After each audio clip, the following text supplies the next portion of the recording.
Sir, আমি পড়ি। তুমি সুধীরের এক্সিকিউটিভ অ্যাসিস্ট্যান্ট? হ্যাঁ। স্যার, আমি Jahnavi. Marketing head. Yes sir. হ্যাঁ স্যার, আমি জগন্নাথ। আমি কোম্পানির লয়ার। আর সুধীর বাবুর পার্সোনাল লয়ারও? আগে হ্যাঁ, কিন্তু আপনারা আমার কাছে কি জানতে চাইছেন? সুধীরবাবুর কোম্পানিতে প্রায় ৩০০ লোক কাজ করতেন, কিন্তু উনি পার্টিতে শুধু আপনাদের ৩জনকেই ডাকলেন। এরকম কিসের বিশেষ সম্পর্ক ছিল আপনাদের সঙ্গে সুধীরবাবুর? স্যার, আমি আগেও বলেছি যে আমি ওনার এক্সিকিউটিভ অ্যাসিস্ট্যান্ট। তো একজন এক্সিকিউটিভ অফিসারের সঙ্গে এতটা পার্সোনাল রিলেশনশিপ? স্যার, আমি ওনার শুধু কাজই না, বরং ওনার পার্সোনাল লাইফও ম্যানেজ করতাম। আই মিন পার্সোনাল আর প্রফেশনাল দুটোই। আর ওই দিনও আমি পার্টি ম্যানেজ করতে গেছিলাম, সেলিব্রেট করতে না। আর উকিল বাবু আপনি? স্যার, আমি আর সুধীর হলাম ছোটবেলাকার বন্ধু। ওর বার্থডে আর আমি যাব না, এটা কি করে হতে পারে? আর আপনি, আপনাকে কেন ইনভাইট করেছিল সুধীরবাবু পার্টিতে? স্যার, আমাকে সুধীর স্যার না, নীল ইনভাইট করেছিল। আমি আর নীল খুব ভালো বন্ধু ছিলাম। I see. তো আপনি ওনার পুরো শিডিউল ম্যানেজ করতেন। হুম। তো এই বার্থডে পার্টির দিন কেউ কি আসার কথা ছিল? কোনো মিটিং রেখেছিলেন আপনারা? স্যার, ওই দিন ব্যাংক হলিডে ছিল, তার জন্য কোনো মিটিং বা অ্যাপয়েন্টমেন্ট ছিল না। আর ওনার বার্থডে ছিল, তাই উনি পুরো দিন ওনার ফ্যামিলির সাথেই কাটাতে চাইতেন। দুপুর 2টো থেকে 3টের মধ্যে আপনারা কোথায় ছিলেন? স্যার, আমি তো আমার বাড়িতেই ছিলাম, ভ্লগ বানাচ্ছিলাম। V blog? Video blog. আমার একটা ইন্টারনেট চ্যানেল আছে, যেখানে আমি ভিডিও বানিয়ে আপলোড করি। স্যার, আমি বাড়িতে ঘুমোচ্ছিলাম, আমার শরীরটা ঠিক ছিল না। স্যার, আমি আমার ফ্যামিলির সাথে ফিল্ম দেখতে গিয়েছিলাম। আচ্ছা, কিছুদিনের মধ্যে সুধীরবাবুর ব্যবহারে কোনো পরিবর্তন দেখেছিলেন আপনারা?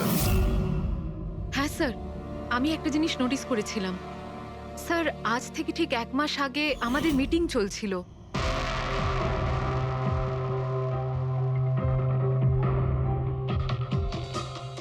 স্যার, কি ব্যাপার? ভেতরে এসো। ঠিক আছে, তুমি যাও।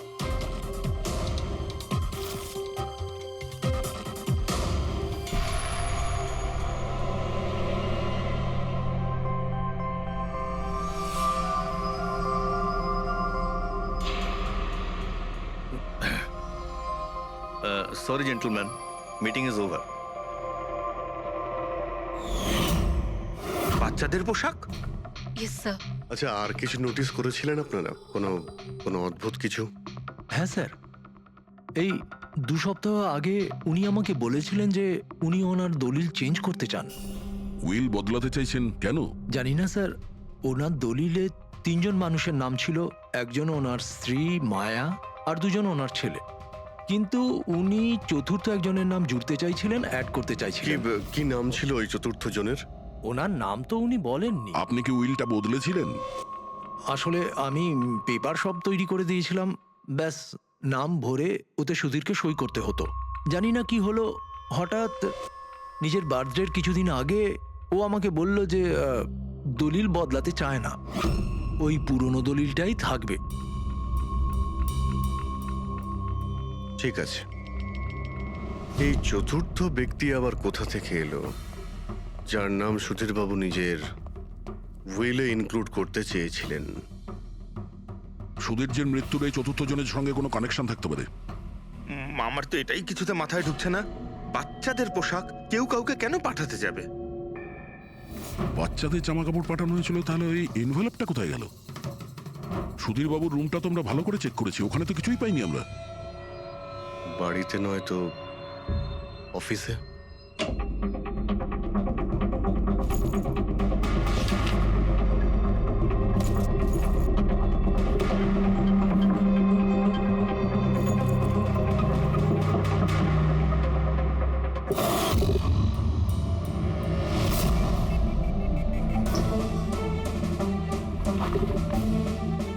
পেয়ে গেছি।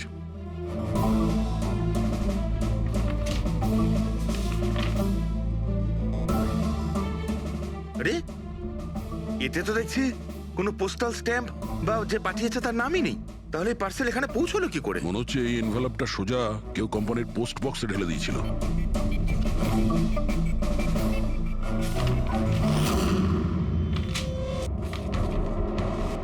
এই এনভেলপটা ডক্টর সালুকের কাছে পাঠিয়ে দিই, উনি হয়তো কিছু পেতে পারেন। ঠিক আছে।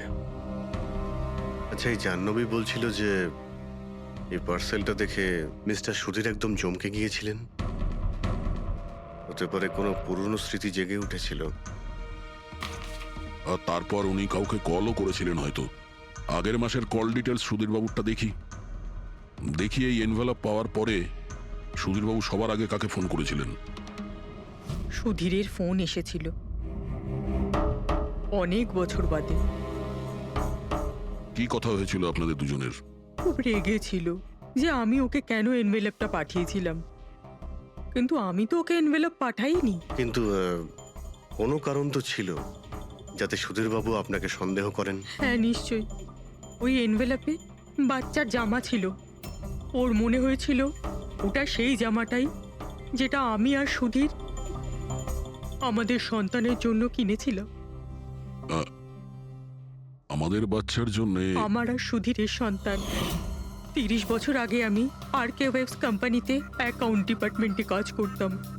সুধীরের বাবা সেটার মালিক ছিল। ওখানেই সুধীর আর আমার সম্পর্ক হয়েছিল।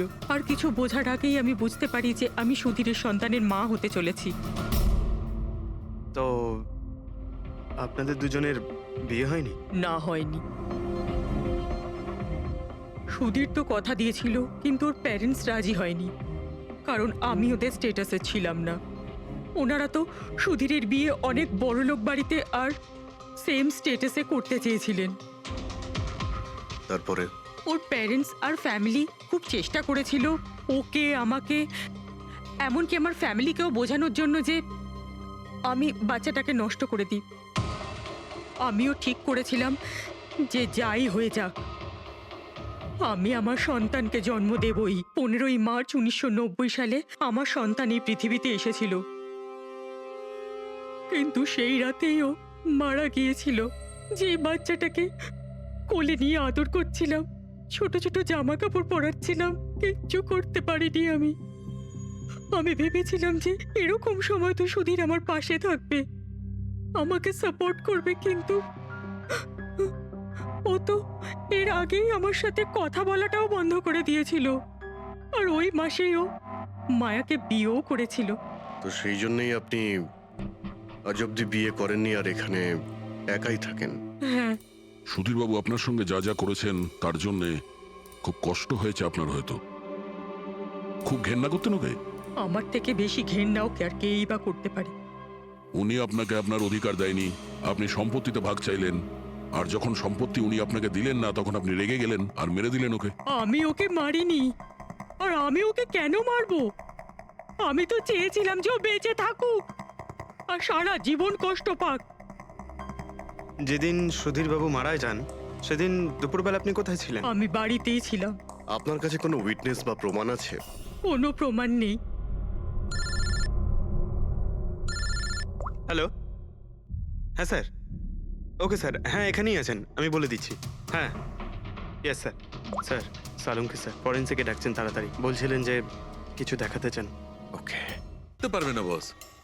ওই এনভেলপটাকে যখন আমি ভালো করে পরীক্ষা করলাম তাতে কোনো ফিঙ্গারপ্রিন্ট তো পাইনি, কিন্তু ওই এনভেলপ থেকে আমি ডিএনএর জন্য স্যাম্পল পেয়ে গেছি। যে ওই চিঠিটা পাঠিয়েছে সে মনে হয় মুখ দিয়ে থুতু সাহায্যে ওটাকে সেঁটে দিয়েছে। আর এইভাবে ওই এনভেলপ থেকে আমি স্যালাইভা স্যাম্পল পেয়ে গেছি, যার থেকে ডিএনএ টেস্ট করতে পারবো।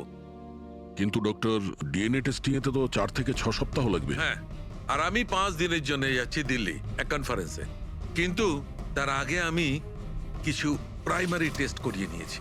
তো স্যার আপনি এই টেস্ট থেকে কি পেলেন? এই টেস্ট থেকে আমি জানতে পেরেছি যে এটা যার ডিএনএ হোক না কেন তার ডিএনএ সুধীরবাবুর ডিএনএ এর সঙ্গে ম্যাচ করছে।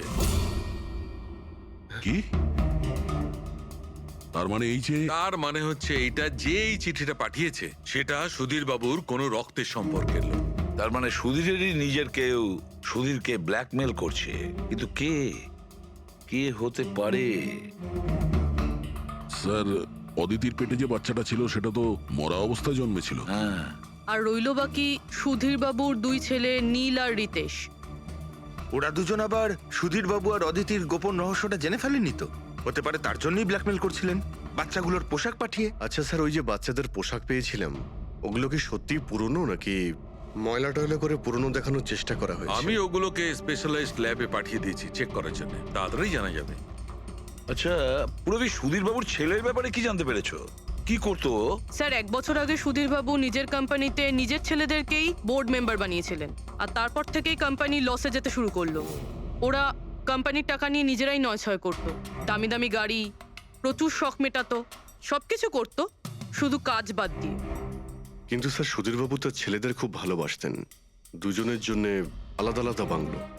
আচ্ছা, এটা নয় তো যে ওদের দুজনের মধ্যেই কেউ ওই এনভেলপটা লেটার বক্সে ফেলেছিল? কিন্তু একটা কথা কিছুতেই মাথায় ঢুকছে না, এই ব্ল্যাকমেলিং কেন? আরে ভাই, টাকার জন্য। কোম্পানি ডুবে যাচ্ছিল। কারেক্ট। কোম্পানি কাঙাল হওয়ার আগে যা কিছু গুছিয়ে নিতে পারো গুছিয়ে নাও।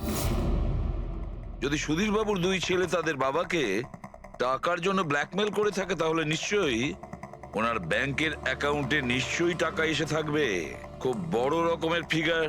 একটা কাজ করো, এই দুজনের পার্সোনাল অ্যাকাউন্ট, কোম্পানি অ্যাকাউন্ট সব চেক করো, দেখো কোনো বড় অ্যামাউন্ট এসেছিল কিনা। স্যার, স্যার কিছু পেয়েছি স্যার। আরকে ভিপস ইন্ডাস্ট্রি থেকে কোটি টাকা ট্রান্সফার হয়েছে স্যার। কার অ্যাকাউন্টে ট্রান্সফার হয়েছে? 1 মিনিট দেখছি। এগুলো রিতেশ আর নীলের অ্যাকাউন্টই হবে? না স্যার, প্রাইভেট অ্যাকাউন্ট, রেচেলের নামে। কোন টাকা? আপনারা কি নিয়ে কথা বলছেন? আমি কিচ্ছু জানি না। কোন টাকা? সেই টাকাটা যেটা আরকে ভিপস এর অ্যাকাউন্ট থেকে তোমার অ্যাকাউন্টে ট্রান্সফার হয়েছে। এবার কিছু মনে পড়েছে? ওটা তো আমার স্যালারি, আমি ওখানে কাজ করতাম। স্যালারি? 11 কোটি স্যালারি? হ্যাঁ, তাও আবার 2 সপ্তাহের। ওই হিসাবে তো তোমার মান্থলি স্যালারি 22 কোটি টাকা হবে। কি কাজ কি করো তুমি? ব্ল্যাকমেলিং এর কাজ। তুমি আর রিতেশ দুজন মিলে সুধীর বাবুকে ব্ল্যাকমেল করছিলে। দেখো রিচেল, আমরা খুব ভালো করেই জানি যে তুমি আরকে কোম্পানিতে একদিনের জন্যও কাজ করনি। এবার পরিষ্কার করে সত্যিটা বলবে নাকি? রিতেশ কিন্তু আর নেই, তাই যত শাস্তি সব তোমাকেই কিন্তু পেতে হবে। ব্ল্যাকমেলিং আর এক্সটর্শনের শাস্তি জানো তুমি? আমি কাউকে ব্ল্যাকমেল করিনি। তাহলে সুধীর বাবু কি তোমাকে 11 কোটি টাকা এমনিই দান করে দিলেন? সুধীর আঙ্কেল তো ওই টাকা ট্রান্সফারই করেননি। তাহলে কে করেছিল? আমার বয়ফ্রেন্ড রিতেশ। ও আমাকে বলেছিল যে ওর কোম্পানির টাকা ও কিছুদিনের জন্য অন্য কোথাও রাখতে চায়। অন্য কোথাও? কেন? জানি না, আর আমি জিজ্ঞাসাও করিনি। তুমি রিতেশকে জিজ্ঞাসা করনি, আর যখন রিতেশ মারা গেল তখন পুলিশকেও বলনি। আমি ভেবেছিলাম যে রিতেশ তো আর বেঁচে নেই, তাই টাকাগুলো আমি রেখে দিই। কেউ কি করে জানতে পারবে? কিন্তু সুধীর বাবুর ফ্যামিলিকে মারতে পারে কারা? পরি তো ভিডিও বানাচ্ছিল, আর জাহ্নবী অসুস্থ ছিল, আর জগন্নাথ নিজের ফ্যামিলির সঙ্গে ফিল্ম দেখছিল। কিন্তু অদিতির ব্যাপারে আমি কিছুই বুঝতে পারছি না। কিন্তু কে হতে পারে যে সুধীর বাবুকে এনভেলপ পাঠায়, ওই প্যাকেটটা পাঠায়? সে কে? ওর নামটা সুধীর বাবু উইলে লিখতে চেয়েছিলেন, কিন্তু লেখেননি। সে কে?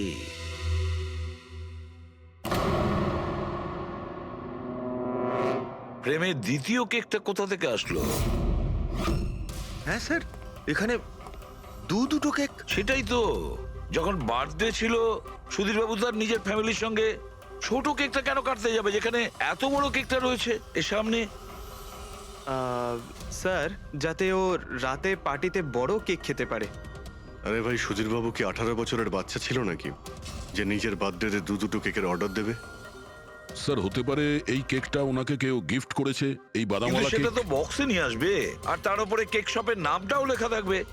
না স্যার, ওখানে তো আমরা কোনো বক্স পাইনি। ছিল না? হতে পারে কেউ এই কেকটা বাড়িতে বানিয়েছে, সেই জন্যই আমরা ওখানে বক্স পাইনি। কিন্তু এই আমন্ড দেওয়া কেক পাঠালোটাকে? স্যার, হ্যাঁ স্যার, আমি জাহ্নবীর সোশ্যাল প্রোফাইল চেক করছিলাম। স্যার, এখানে ওর অনেক ছবি আছে যেখানে ও কেক আর পেস্ট্রি বেক করছিল। বেকিং ও খুব পছন্দ করে। হ্যাঁ, আমি বেকিং পছন্দ করি, তাতে কি? তো কিছু না, তুমি বাদামওয়ালা কেক বানিয়েছিলে না সুধীরবাবুর জন্য? আমি যখন জানি যে ওনার বাদামে অ্যালার্জি, তাহলে আমি ওনার জন্য বাদাম কেক কেন বানাবো? কারণ তুমি চাইছিলে যে উনি কেকটা না খান, যদি খেতে অজ্ঞান হয়ে যেত না। আর তুমি চাইতে যখন তুমি ওকে মারবে তখন যেন ওর জ্ঞান থাকে, কষ্ট পায় তোমার সামনে, প্রাণ ভিক্ষা করে, তাই না? আরে আমি সুধীর আঙ্কেলকে কেন মারবো? তুমি কেকের মধ্যে সেনেটিভ মেশাওনি রিতেশ, নীল আর মায়াকে মারার জন্য? আপনারা এইসব কি বলছেন বলুন তো? ব্যাস ব্যাস, অনেক হয়েছে। তুমি বলেছিলে না যে ওই দিন তুমি অসুস্থ ছিলে আর বাড়িতেই ছিলে? কোথাও তুমি যাওনি। তুমি পার্টিতে কিভাবে গিয়েছিলে কিনা পার্টিতে? আমি সত্যি 2-3টে পর্যন্ত ঘুমিয়েছিলাম।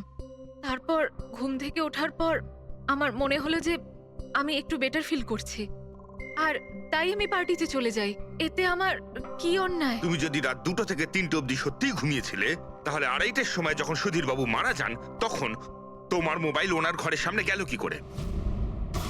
দেখো জাহ্নবী, মিথ্যে বলে কোনো লাভ নেই। আমরা তোমার মোবাইলের রেকর্ড চেক করে দেখেছি। যে সময় সুধীর বাবু মারা যান সেই সময় তোমার ফোনের লোকেশন ওনার বাড়ির কাছেই ছিল। এবার সত্যি বলবে নাকি আরো টাইম ওয়েস্ট করতে চাও? আমি আর নীল একে অপরকে ভালোবাসতাম। আমরা ভেবেছিলাম যে নীলের বাবার বার্থডে আমাদের কাছে একটা ভালো সুযোগ ছিল ওনাকে আমাদের ব্যাপারটা বলার, আর সেই জন্যই আমি ওখানে যাই। ওখানে গিয়ে নীলকে অনেকবার কল করি, প্রায় 1 ঘন্টা ওখানে ছিলাম আমি, কিন্তু নীলের কোনো কল আসেনি। আমি ভেবেছিলাম নীল হয়তো সময় পাচ্ছে না আমাকে কল করার। মিথ্যে কথা। তোমার মনে হয়েছিল নীল তোমাকে ঠকাচ্ছে, সেই কারণে তুমি ওকে আর ওর পুরো ফ্যামিলিকে মেরে দিয়েছো। এই আপনারা কি বলছেন বলুন তো? আমি বেকিং করতে ভালোবাসি, তার মানে তো এটা নয় যে খুনটা আমি করেছি। ইন্টারনেটে রেসিপি দেখে তো যে কেউ কেক বানিয়ে ফেলতে পারে। কেক বানানো কি এমন কঠিন কাজ? আর রিতেশের গার্লফ্রেন্ড রেচেল, ও তো বেকিং করে। আপনারা ওকে কি কেন কিছু জিজ্ঞেস করছেন না? সবাইকে জিজ্ঞেস করবো আমরা। ডাকো সবাইকে। ভীষণ ইন্টারেস্টিং কেস এটা। এরকম খুব কম হয় যে এতজনের কাছে একটা লোকের প্রাণ নেওয়ার জন্য সুযোগও আছে আর মোটিভও আছে। আপনারা আবার? আরে স্যার, আমি কেন মারবো ওনাকে?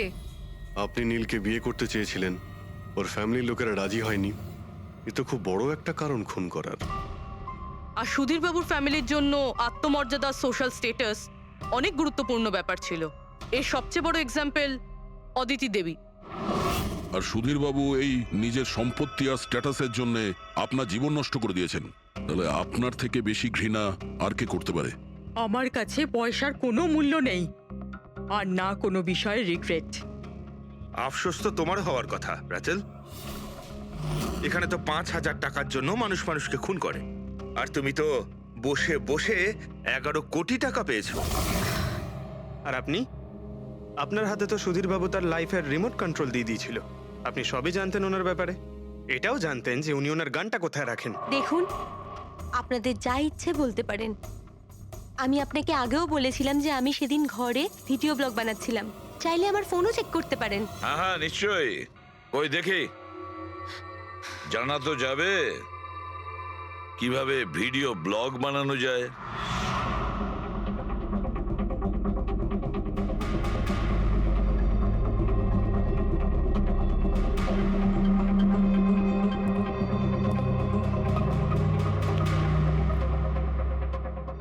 স্যার, এখন আপনি বিশ্বাস করেছেন তো যে সেদিন আমি নিজের ঘরে DIY ভিডিও বানাচ্ছিলাম? DIY তার মানে? Do it yourself. স্যার, আমি প্রত্যেকদিন নিজের ইন্টারনেট চ্যানেলে মানুষদের দৈনন্দিন কাজের ইজি পদ্ধতি দেখাই। Do it yourself. স্যার, হ্যাঁ, নিউজ পেপারটা দেখুন, ডেটটা ওই একই। হ্যাঁ সেটাই তো আছে। মানে ভিডিও ওই দিনই শুট করা হয়েছিল? স্যার, হ্যাঁ পুরবি। স্যার আমি মেমোরি কার্ডের ডেট আর টাইম চেক করেছি। এই ভিডিওটা ওই দিনই তৈরি করেছিল, 2টো থেকে 4টের মধ্যে। আচ্ছা, আর স্যার, পরীর মোবাইল লোকেশন ক্রস চেক করেছিলাম আমরা, তাতে দেখলাম ও সেদিন বাড়িতেই ছিল। পুরবি একটা কাজ করো, এই 4 জন লেডিসকে আলাদা ঘরে বসাও। স্যার, হুম, চলো।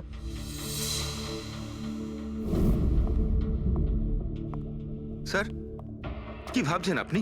সমস্ত প্রমাণ তো ওর পক্ষেই দেখছি। এই কেসটা তো আমি অন্ধকারে ডুবে যেতে দেখছি।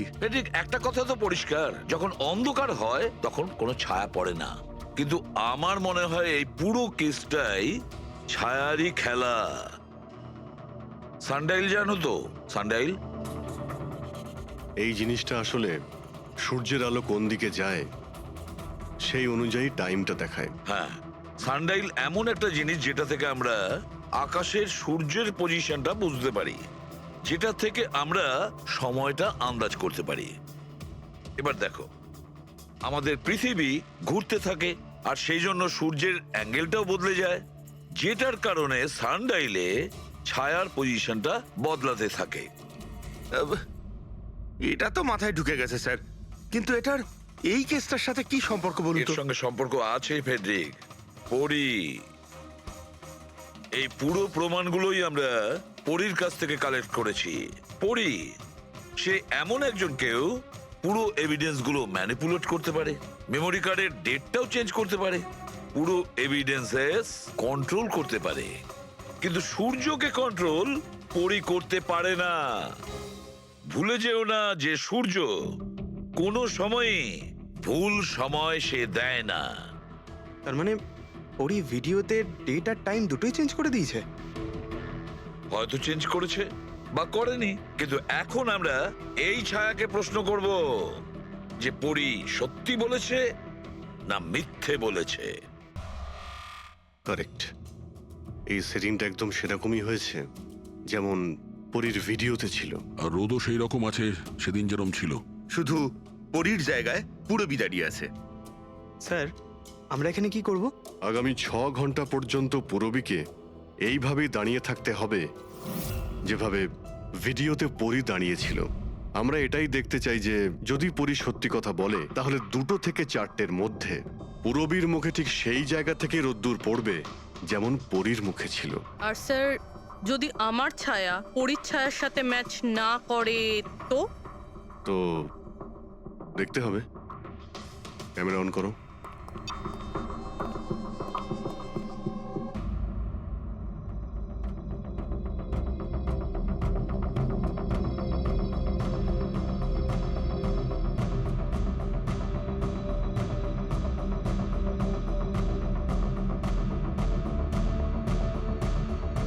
চলো, গুড। ওকে পূরবী, রিল্যাক্স। আচ্ছা, কি আছে এই ভিডিওতে? আরে দেখতে দাও ভাই।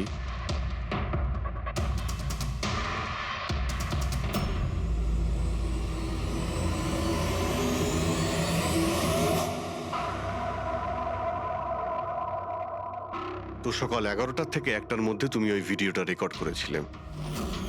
আর তুমি খুব চালাকির সাথে ভিডিও ডেট আর টাইম চেঞ্জ করে দিয়েছো। মেমোরি কার্ডের ডেট আর টাইম বদলে দিয়েছিলে, নিজের মোবাইল ফোনটা বাড়িতে রেখে দিয়েছিলে যাতে আমরা ওখানকার লোকেশন পাই। তুমি কি মনে করেছিলে এসব করার ফলে আমরা বোকা হয়ে যাব? হ্যাঁ, না তুমি আমাদেরকে বোকা বানাতে পারলে, না আকাশে ওঠা সূর্যকে। তোমার ভিডিওতে রোডের ডিরেকশন দেখে স্পষ্টই বোঝা যাচ্ছে ওই ভিডিওটা 11টা থেকে 1টার মধ্যে শুট করা হয়েছে। চেষ্টাটা ভালোই করেছিলেন, কিন্তু রিসার্চ ওয়ার্কটা একটু দরকার ছিল। পরি, তোমার ব্যাপারে আমরা সব কিছু জেনে গেছি। পড়ি, আমাদের হয়তো ম্যাক্সিমাম 4 সপ্তাহ সময় লাগবে তোমার ডিএনএ টেস্ট করে এটা প্রমাণ করতে যে তুমি সুধীর বাবুর মেয়ে, কিন্তু তাতে সত্যিটা বদলে যাবে না।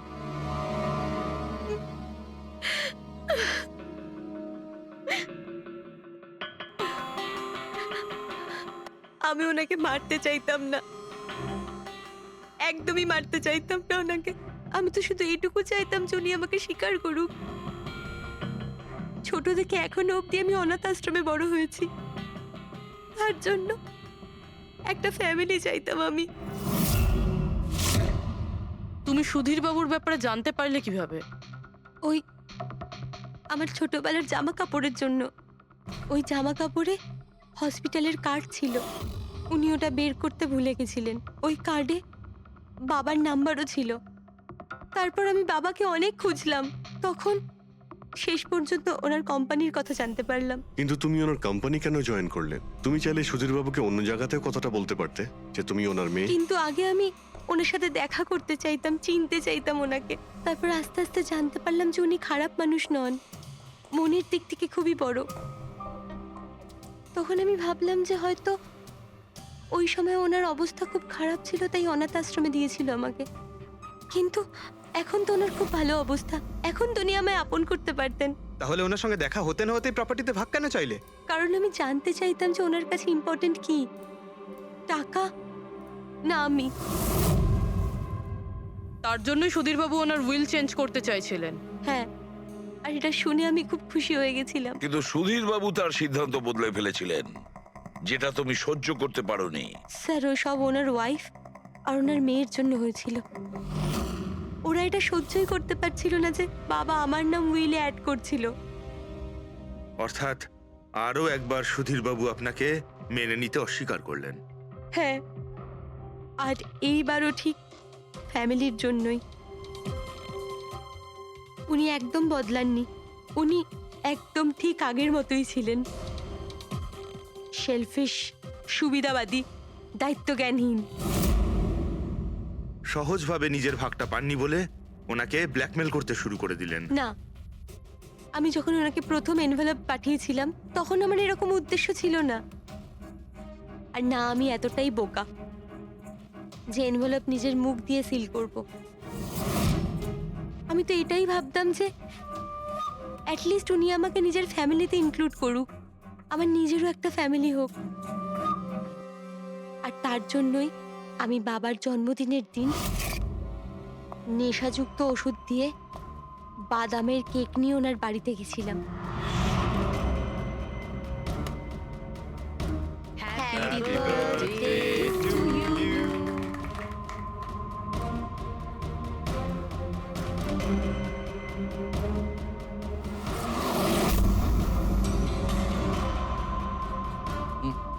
আমার অ্যালার্জি আছে।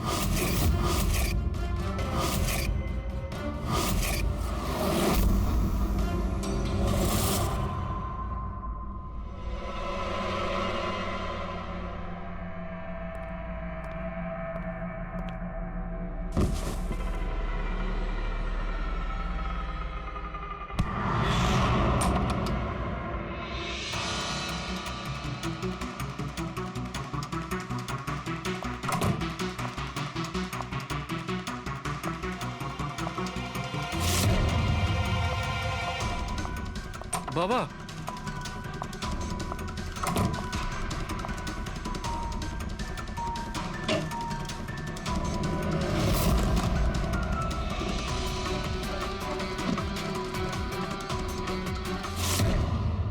তুমি সুধীরবাবুর পুরো ফ্যামিলিকে মারতে চেয়েছিলে না? তোমার লক্ষ্য পূরণ হয়েছে। এবার তোমার সঙ্গে ওনার ফ্যামিলির লাস্ট মেম্বারও শেষ হয়ে যাবে। জেল যাওয়ার আগে আমরা তোমার সঙ্গে কারোর সঙ্গে দেখা করিয়ে দিতে চাই।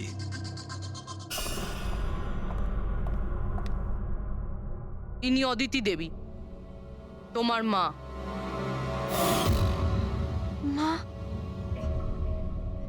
আপনাকে মিথ্যে বলা হয়েছিল যে আপনার সন্তান মৃত জন্ম নিয়েছিল।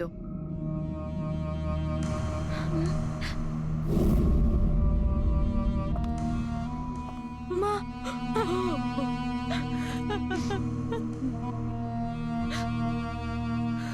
ওর এই সুধীর বাবু আর তার ফ্যামিলিকে শেষ করে দিয়েছে। আমরা দুঃখিত, আপনারা দুজন আবার বিচ্ছিন্ন হয়ে যাচ্ছেন।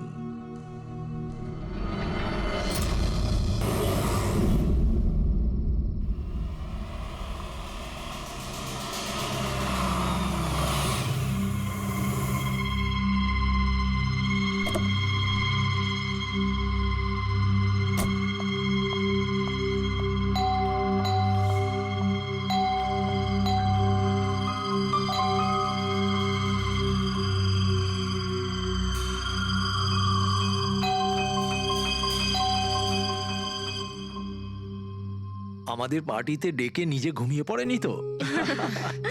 স্যার, ও নিজের জন্মদিনের পার্টিতে কি করে ঘুমাবে? আরে ওকে কিছু বিশ্বাস নেই, 60 বছর বয়স হয়েছে। সুধীর, বাইরে আয় ভাই। হ্যালো। পার্টি আজকেই তো নাকি কাল? হ্যাঁ, পার্টি আজই, আই এম শিওর। আমি ওকে একবার ফোন করে দেখি।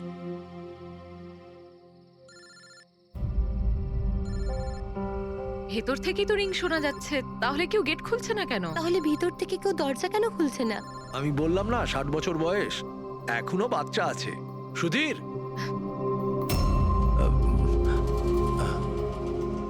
পিছনে জানলার দিকে গিয়ে দেখি। হ্যাঁ স্যার, চলুন। চলুন ওদিকে।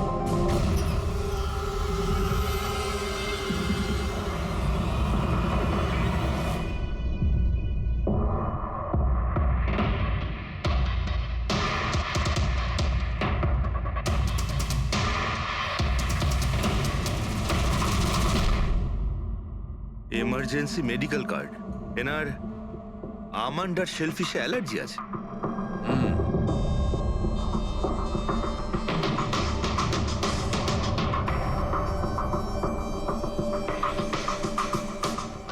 স্যার, কেকটাও পুরো খাওয়া হয়নি। এই দেখুন, মনে হচ্ছে কেক কাটার কিছুক্ষণের মধ্যেই এরা সবাই মারা গিয়েছেন।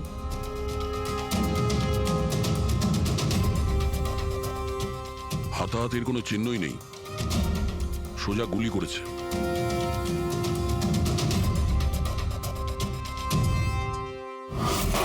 এইভাবেই গুলি চালিয়েছে।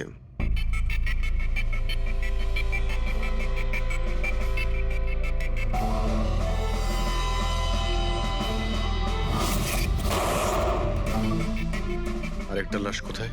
ভেতরে আছে স্যার।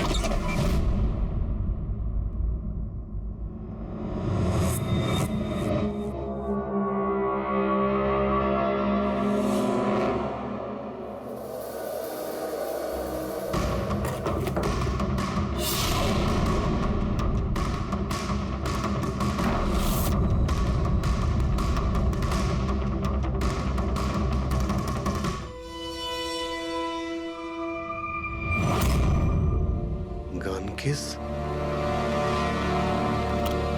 কিন্তু এ তো পুরো খালি।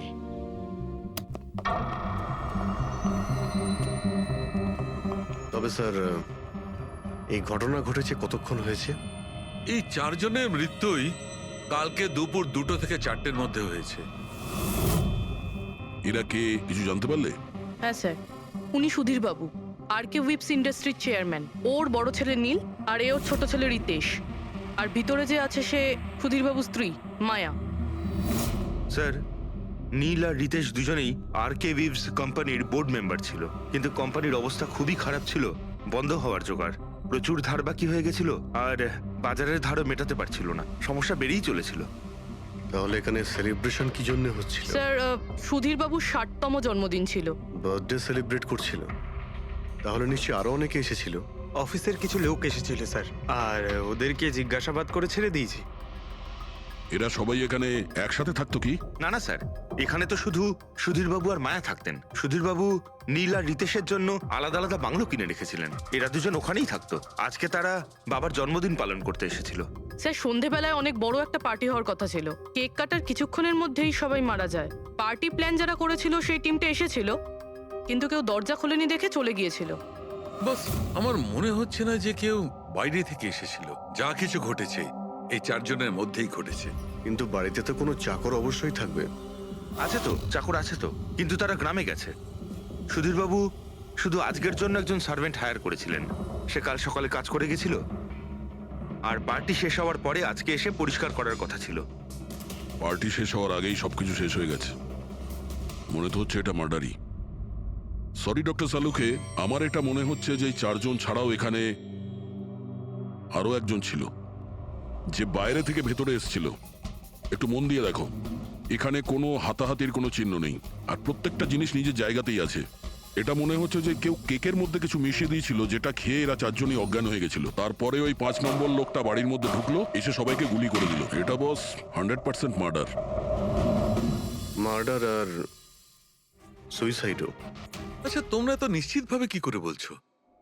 স্যার, এই দেখুন, বাকি 3টে লাশের কাছে স্ট্রাগলের কোনো চিহ্ন মাত্র নেই, শুধুমাত্র সুধীরবাবু ছাড়া। এনার পা ভাঁজ হয়ে রয়েছে, অনেকটা ব্লাডও বেরিয়েছে। আমার মনে হয় যখন ওনার গুলি লাগে তখন উনি বেঁচে ছিলেন। যদি উনিও কেক খেয়ে বাকিদের মতো অজ্ঞান হয়ে থাকতেন, তাহলে ওদের মতোই পড়ে থাকতেন। ইনি প্রথমে 3 জনকে গুলি করেন আর তারপর সুইসাইড করেন, এরকম মনে হচ্ছে। যদি এটাই হয়তো, তাহলে যে বন্দুক দিয়ে গুলি করা হয়েছিল সেটা কোথায়? সেটা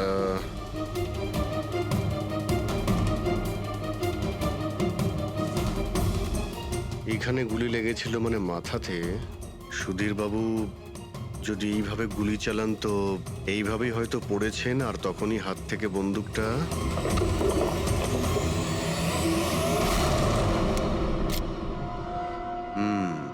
এই হলো বন্দুক। স্যার এই দেখুন, রিতেশের ফোনটা পেলাম। স্যার ও কেক কাটার কিছুক্ষণ পরেই নিজের সোশ্যাল পেজে এই সেলফিটা পোস্ট করেছে। বলছিলাম না, এখানে পঞ্চম ব্যক্তি থাকতেই পারে না।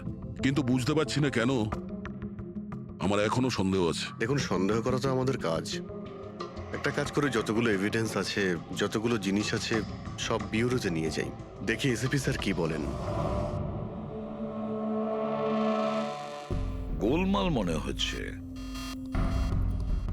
বস, আমি ওদের পেটের মধ্যে কেকের টুকরো পেয়েছি। ওই যে কেক ওরা খেয়েছিল, ওই কেকের মধ্যে সেনেটিভ মেশানো ছিল, নেশার ওষুধ। সেনেটিভ? 3 জন খেয়েছে আর অজ্ঞান হয়ে গেছে। 4 জনই? না, 3 জন। নীল, রিতেশ আর মায়া, ওদের 3 জনের পেটের মধ্যেই শুধু কেকের টুকরো পাওয়া গেছে। তার মানে সুধীর বাবু ওই কেকটা খাননি? না দয়া, সুধীর শুধু একজনই ছিল যে গুলি চলবার সময় অজ্ঞান হয়নি। কি সুধীর বাবু নিজের জন্মদিনে এই কেক খাননি? হয়নি, কারণ ওই কেকের মধ্যে বাদাম মেশানো ছিল। কিন্তু স্যার ওনার বাড়ির লোকের তো নিশ্চয়ই জানা আছে যে ওনার বাদাম থেকে অ্যালার্জি ছিল। এক্স্যাক্টলি। তাহলে এই কেক আনলো কেন? অদ্ভুত ব্যাপার। সুধীর বাবুর বার্থডে ছিল আর কেক ওই 3 জনই খেয়েছিল। কেক 3 জনে খেয়েছিল, কিন্তু ওখান থেকে যে বন্দুকটা পাওয়া গেছে তাতে 4টে গুলি খরচ হয়েছে, যেগুলো এদের গায়ে লেগেছে। অদ্ভুত ব্যাপার যে ওর ওপর সুধীরের আঙুলের ছাপ আছে। আর ওই বন্দুকটাও তো সুধীর বাবুর নামেই রেজিস্টার করা। তো সুধীর বাবু প্রথমে ওই 3 জনকে গুলি করে আর তারপর নিজে সুইসাইড করে। কিন্তু কেন? ঝামেলা এড়ানোর জন্য। ব্যবসা ডুবে যাচ্ছে, ধার দেনা বেড়ে যাচ্ছে, এই জন্য নিজের সঙ্গে পুরো ফ্যামিলিটাকেই মেরে ফেলে। আর কি কারণ হতে পারে? হ্যাঁ স্যার, তাই তো মনে হচ্ছে। সুধীর বাবু ইচ্ছে করেই ওই বাদামওয়ালা কেক নিয়ে এসেছিল যাতে ওনাকে না খেতে হয়, আর উনি সেনেটিভ মিশিয়ে ওই কেকটা সবাইকে খাইয়ে দেন। আর অজ্ঞান হওয়ার পরে তাদের মেরে ফেলে নিজেও আত্মহত্যা করেন। রবি, ওই রিতেশ যেটা ফটো আপলোড করেছিল না নেটে, সেটা একটু খোলো তো। কটার সময় তুলেছিল এই ফটোটা? স্যার 2:05 আর আপলোড করেছিল? স্যার 2:07। সালুকে একটা কথা বলো, কেক খাওয়ার কতক্ষণ পরে ওরা অজ্ঞান হয়েছিল? 20 থেকে 25 মিনিট। মানে 2:30 না 2:35? আমার মনে হয় ওরা সবাই ওই সময়ই মারা গিয়েছিল, 2:30 থেকে 2:45-এর মধ্যে। মানে সবকিছু ঘটেছে ওই 40 মিনিটের ভেতরেই। 1 মিনিট, ওই দেখো, ওই ছায়াটা কার? ওই শ্যাডো? এই 4 জন তো এখানে দাঁড়িয়েছিল, তাহলে ছায়া ওখানে গেল কি করে? সেটা ওখানে গিয়েই দেখতে হবে। এই শ্যাডোটা কার ছিল? 2:04। পর্দার পজিশন একদম ঠিক আছে তো? একদম স্যার। পজিশন নিয়ে নি। রেডি? 2:05 ইয়া। আরে এখানে তো কোনো ছায়া দেখতে পাচ্ছি না। তাহলে ওখানে ছায়া কোথা থেকে এলো?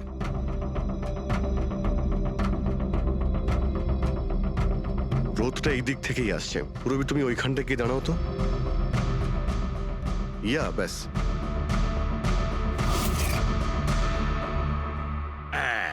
এইখানে ছায়াটা দেখা যাচ্ছে, ঠিক যেমনটা ওখানে ছিল, সেম টু সেম।